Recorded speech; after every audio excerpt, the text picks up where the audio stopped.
Hashtag Solitude. _2_.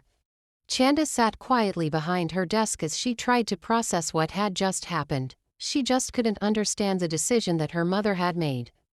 Not once had she missed work or even confided in her, but now she was wondering whether someone was forcing her to do that or maybe there was more. The knock on her door brought her back. She could see through the glass door that it was her cousin. She rolled her eyes and leaned back as she signaled him to come in. "Little sister," he said, his hands shoved in his pockets. "What do you want?" she asked, trying to make herself busy for the fact that she just didn't want to talk to him. "I know you are not busy, just spare a few minutes." With a heavy sigh, she closed the laptop and looked up. "What do you want?"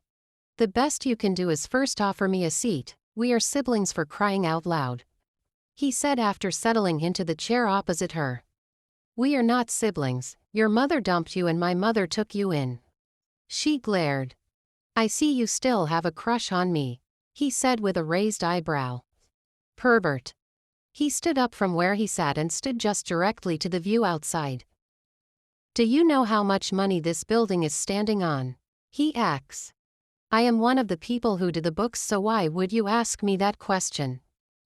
He kept quiet, still facing the same direction. "Mom is resigning." "She is not your mother, she is your auntie." He turned to look at her with a serious face. "Whatever you say won't change the fact that I am the person that is taking over the firm," he said, directly looking at her.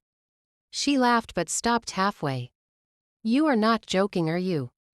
"Chanda, we might not be blood, but I am more of her son than her nephew, and as such I know she is going to put the firm in my name. I am hard-working, and if the board members are asked to vote, I know I will be the individual they will vote for." "So this is why you came here? To waste my time?" she asked, now on her feet. "You can't deny what is meant to be. Out. Chanda, you can't run away from this." "I said out, god damn it," she yelled. She watched him walk out, wishing that her office was more private. Now she had to pretend as if everything was okay because everyone was seeing her through the glass. She grabbed her phone and called the company lawyer. Not once had she thought of her cousin being a threat, so she needed to know where she stood. "Mr. Mbewe," she said. "Yes, Ms. Chanda," he responded on the other end of the line. "I need you to do something for me," she told him. "What is that?" "My mother is retiring and I need access to her will." "Ma'am, I can't do that." "I will double what she pays you." "I will triple it," she said when he was silent.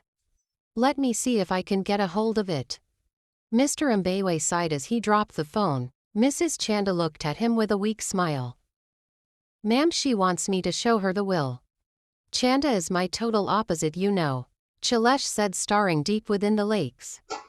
She felt a plunge of pain run through her. Her daughter was ruthless business-wise and she would make an amazing CEO, but her character would be the very reason she brought it down. She needed someone with a heart to run the firm, and it was definitely not her or her nephew. After getting to Goma Lakes, Chalesh had requested that Nella calls Mr. Mbewe, her lawyer. She had to talk to him before her daughter did.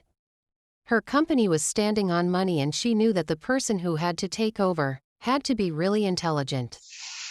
"Show her the will," she says. "But ma'am, it is blank." "Exactly, I am not dead, so why is she concerned about my will?" "She is my daughter, and isn't it obvious that she will be the one to take over?" she asked, looking at him. "Well, I better get going, you know how persistent she is," he said, getting up. "And please buy me a drink with the money that she pays you," she said warmly, causing Mr. Mbewe to laugh. She watched him get up and head for his car. He had been a faithful worker and not once had she questioned his services. "Should we go home now?" Nella asked, seeing how emotional she was getting. "Not yet, can we have lunch at Hungry Lion, please?" "What?" "Yes, Nella, I am trying to make up for all the times I missed out on the fun." "Fun? Hungry Lion is not fun, and besides you won't be able to breathe in such a congested place." "Nella," she said with pleading eyes. "Yes, ma'am," she said, getting up. She drove them to East Park Mall since it was the nearest place with Hungry Lion. just as Nella had thought the place was congested, but Shailesh didn't seem to mind. She asked Nella to find them a seat whilst she made an order for their food. After waiting for about 20 minutes, she finally went back to their table with 2 packs of food. You really want to eat junk? Nella asks.